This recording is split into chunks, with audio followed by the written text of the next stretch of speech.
In this video, you'll learn how to create a new tax on Blixo. There are two ways to do this. The first way is to create it in the Quotes, Invoices, Credit Notes, and Subscriptions section. And the second way is to create it directly from the Taxes section. Let's get started. First of all, I will demonstrate how to create a new tax from the Invoices section. Go to the Invoices section and click on the Add Invoice button. After that, click on the Tax button, and then click the Add a New Tax button to open the New Tax Rate screen. Let's fill out all the required fields and submit it.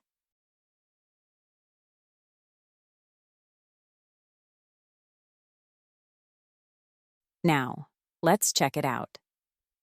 Success. You can follow the same workflow for the Quotes, Credit Notes, and Subscription sections. Finally, let's navigate to the Settings section. Next, click on the Taxes field to access the taxes list. Click on the Add Tax button to go to the New Tax Rate screen. Let's input the name for this tax and its amount. If this tax is a price-inclusive tax, you can toggle it on. Otherwise, leave it off. Let's check it out. Success! The tax has been created successfully. Voila! You have successfully created a tax in just a few easy steps. Want to learn more tips and tricks on how to use Blixo? Please like and subscribe. Not a Blixo customer yet?